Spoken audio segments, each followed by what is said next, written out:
हाँ जी बेटे, first exercise विच जो आपां पढ़िया एक बारी ਉਹਨੂੰ ਪਹਿਲਾਂ ਰਿਵਾਈਜ਼ ਕਰਦੇ ਆ, ਫਿਰ ਉਸ ਤੋਂ ਬਾਅਦ ਅੱਗੇ ਚੱਲਾਂਗੇ। ਆਪਾਂ ਪੜਿਆ NC0 ਕਿਹਦੇ ਬਰਾਬਰ ਹੁੰਦਾ ਹੈ, NCN ਦੇ, ਔਰ ਇਹ ਦੋਨੋਂ ਹੀ ਕਿਹਦੇ ਬਰਾਬਰ ਹੁੰਦੇ ਆ, 1 ਦੇ।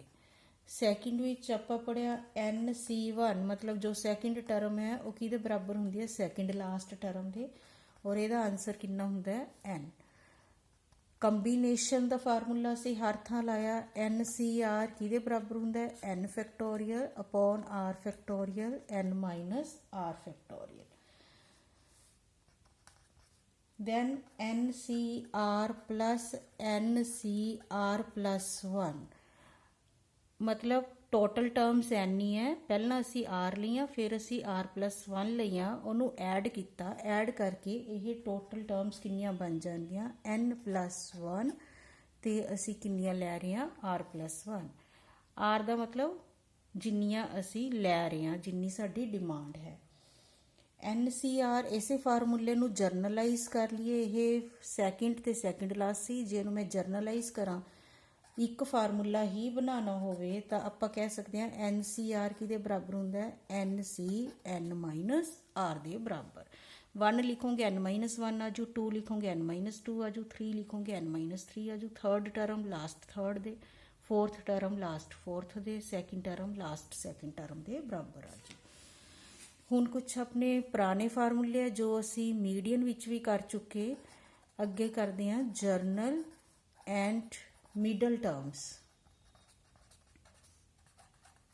जर्नल टर्म किवें फाइंड आउट करनी है तो मिडल टर्म किवें फाइंड आउट करनी है।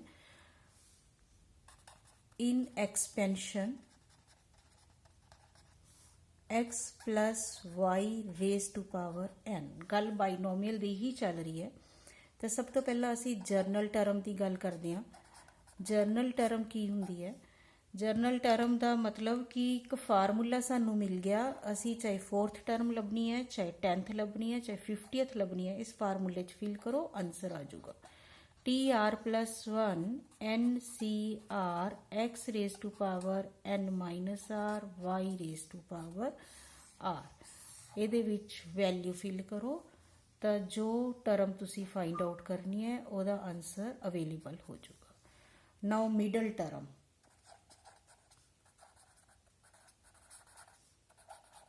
For middle term, middle term लिए बेटा पावर देखनी पैनी है, एक्सपोनेंट देखना पैना है। तो इन्हों असी दो पार्ट्स विच करते हैं। If n is even, n की है पावर हुंदी है, जे यह ईवन है दैन नंबर ऑफ टर्म्स की आनगियां, number of terms are N plus 1। तो जिहड़ियां टोटल टर्म्स होणगियां एक वधा के आऊगी। सिंस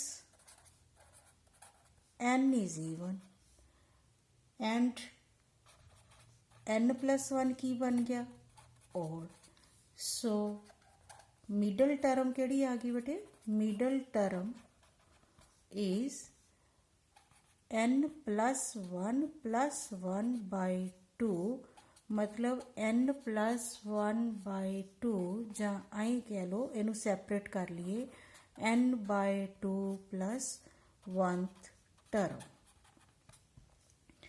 मान लो पावर 8 है तो अपने को टर्म्स आई 9, जे अपने को 9 टर्म आई, थानू मैं कहां भी बिल्कुल विचकार किहड़ी रकम पई है, तुसीं कहोगे पंजवीं। किवें पता लग्या, 9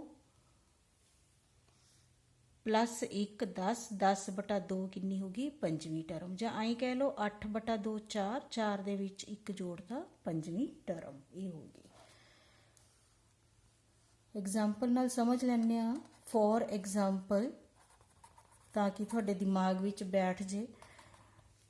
for example in the expansion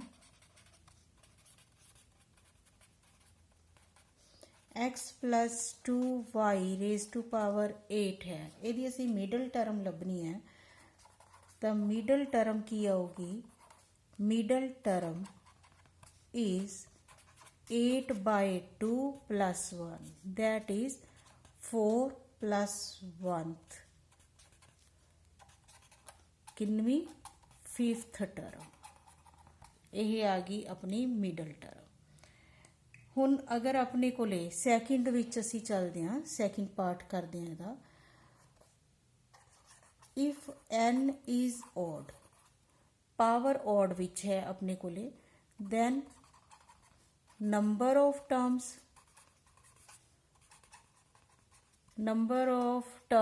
are ਕੀ ਹੋਣਗੀਆਂ, n plus 1 is even। ਤਾਂ ਨੰਬਰ ਆਫ ਟਰਮਸ ਈਵਨ ਬਣ ਜਾਣਗੀਆਂ, n plus 1 ਤਾਂ ਆਉਣਗੀਆਂ ਪਰ ਉਹ ਕੀ ਹੋ ਜਾਣਗੀਆਂ, ਈਵਨ।